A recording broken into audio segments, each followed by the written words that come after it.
വീട്ടിലിരുന്നുകൊണ്ട് തന്നെ pocket money ഒപ്പിക്കാനുള്ള ഒരു വഴി ഞാൻ പറഞ്ഞു തന്നാലോ? ബിക്കോസ് പൈസയ്ക്ക് ആവശ്യമില്ലാത്തതായിട്ട് ആരും തന്നെ നമ്മുടെ ഈ ദുനിയാവിൽ കാണത്തില്ല. എന്തിനേറെ പറയുന്നു, വെറും 10ാം ക്ലാസ് കഴിഞ്ഞവർക്ക് ഈ രീതി ഉപയോഗിച്ച് ക്യാഷ് ഉണ്ടാക്കാൻ പറ്റും. എന്റെ പൊന്നു മക്കളെ, ആദ്യം തന്നെ നിങ്ങളൊരു കാര്യം മനസ്സിലാക്കണം. 10 പൈസ നമ്മുടെ കയ്യിൽ എടുക്കാനുണ്ടെങ്കിൽ നമുക്ക് ഭയങ്കര വിലയാണ്. അതിന് വീട്ടിലാണെങ്കിലും നാട്ടിലാണെങ്കിലും കുടുംബക്കാരന്റെ മുമ്പിലാണെങ്കിലും ആരുടെ മുമ്പിലാണെങ്കിലും നമ്മുടെ കയ്യിൽ 10 പൈസ എടുക്കാനുണ്ടോ നമുക്ക് ഭയങ്കര വില. ഇതേ സ്ഥാനത്ത് നിങ്ങൾ തന്നെ ഒന്ന് ചിന്തിച്ചു നോക്ക്. നമ്മുടെ ഒരു പൈസ ഇല്ലെങ്കിൽ നമ്മളെക്കാളും ക്വാളിറ്റി ഇല്ലാത്തവരായിരിക്കും നമ്മളെ വന്ന് കുറ്റം പറയും ഉപദേശിക്കുകയും ചെയ്യുന്നത്.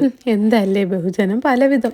ഇതൊക്കെ പറഞ്ഞു വന്നപ്പോൾ നമ്മൾ കാട് കയറി ടോപ്പിക്കുന്നത് തന്നെ മാറിപ്പോയി. അപ്പോൾ നമ്മൾ പറഞ്ഞു വന്നത് പോക്കറ്റ് മണി ഒപ്പിക്കുന്ന വഴിയാണ്. ആദ്യമത്തെ കാര്യം, വീട്ടിലെ ട്യൂഷൻ എടുക്കാൻ നോക്കുക. ഇത് കേട്ടിടനെ ഒരു ഭാഗം ആൾക്കാരുടെ മനസ്സിൽ വന്ന് കാണും, എന്നെ കൊണ്ട് നടക്കുന്ന പരിപാടിയല്ല. സത്യം പറഞ്ഞാൽ നിങ്ങൾ ആ ചിന്ത എങ്ങ് മാറ്റണേ. വേണോന്ന് വെച്ച് കഴിഞ്ഞാൽ ഇത് ചെയ്യാൻ പറ്റുന്ന കാര്യമേ ഉള്ളൂ. നിങ്ങൾക്കൊരു കാര്യം അറിയോ, ഞാൻ ട്യൂഷൻ എടുക്കാൻ പ്ലാൻ ചെയ്തിരുന്ന സമയത്ത് അക്ഷരം പഠിക്കാൻ വരുന്ന പിള്ളേരെ മാത്രം എടുക്കാനായിരുന്നു കരുതിയിരുന്നത്. അങ്ങനെ ഇരിക്കുമ്പോൾ ആദ്യമേ വന്നത് 6ാം ക്ലാസ്സിൽ പഠിക്കുന്ന ഒരു കൊച്ചിനെ ട്യൂഷൻ എടുക്കുമോ എന്ന് ചോദിച്ചായിരുന്നു. അന്ന് എനിക്ക് 6ാം ക്ലാസ്സിൽ പഠിക്കുന്ന ഒരു കുട്ടിയെ ട്യൂഷൻ എടുക്കാൻ കഴിയില്ല എന്നുള്ള ഒരു മൈൻഡ് സെറ്റ് ആയിരുന്നു. ആ കുട്ടി വന്നു പോയതിനു ശേഷം ഒരു 10 മിനിറ്റിനുള്ളിൽ തന്നെ എനിക്ക് റിഗ്രറ്റ് അടിക്കാൻ തുടങ്ങി. എനിക്ക് എന്നോട് തന്നെ പുച്ഛം തോന്നിയ ഒരു നിമിഷം. അന്ന് ഞാൻ ചിന്തിച്ചു, എനിക്ക് ഇത്രയും വിദ്യാഭ്യാസം ഉണ്ടായിട്ട് ഞാൻ എന്തുകൊണ്ട് UP LP HS വിഭാഗത്തിലുള്ള പിള്ളേർ ട്യൂഷൻ എടുക്കുന്നില്ല. ഞാൻ അന്ന് ആ സെക്കൻഡിൽ എടുത്തൊരു തീരുമാനത്തിന്റെ ഭാഗമായിട്ട് എനിക്ക് 9ാം ക്ലാസ് വരെയുള്ള പിള്ളേരെ എനിക്ക് പഠിപ്പിക്കാനായിട്ട് സാധിച്ചിട്ടുണ്ട്. ഇതിലൂടെ മാത്രം മാസം എനിക്ക് നല്ലൊരു വരുമാനം കിട്ടിയിട്ടുണ്ട്. ഇത്തരത്തിൽ പൈസ ഒപ്പിക്കാൻ പറ്റിയ മറ്റൊരു മാർഗ്ഗമാണ് ക്രാഫ്റ്റിന്റെ പരിപാടി തുടങ്ങാന്നുള്ളത്. ഇങ്ങനെ ചെറിയ ചെറിയ കാര്യങ്ങൾ നമ്മൾ എഫേർട്ട് എടുത്തിട്ടുണ്ട്, ഉറപ്പായിട്ട് നമുക്ക് അതിനുള്ള ബെനിഫിറ്റ് കിട്ടിയിരിക്കും. ഇതൊക്കെ കേട്ടിട്ട് ഇനിയും എനിക്കൊന്നും ചെയ്യാൻ വയ്യേ, എനിക്ക് എല്ലാവരും ഇങ്ങോട്ടൊന്ന് കൊണ്ട് എന്ന് പറഞ്ഞുകൊണ്ടിരിക്കുന്നവർ അവിടെ ഇരിക്കത്തതേ ഉള്ളൂ. അതുകൊണ്ട് സ്വന്തം പൈസയിൽ എന്തെങ്കിലുമൊക്കെ ചെയ്യാൻ ആഗ്രഹിക്കുന്നവരാണെങ്കിൽ ഈ രീതിയൊക്കെ ഫോളോ ചെയ്യുക. ട്രസ്റ്റ് മീ ഗൈസ്, നിങ്ങൾക്ക് മാസത്തിൽ നല്ലൊരു എമൗണ്ട് തന്നെ ഈ രീതിയിൽ ഏൺ ചെയ്യാൻ പറ്റും. അപ്പോൾ എന്റെ അക്കൗണ്ട് ഒന്ന് ഫോളോ ചെയ്യാൻ മറക്കണ്ട. അടുത്ത വീഡിയോ ആയിട്ട് വരുന്നിടം വരെ ബൈ.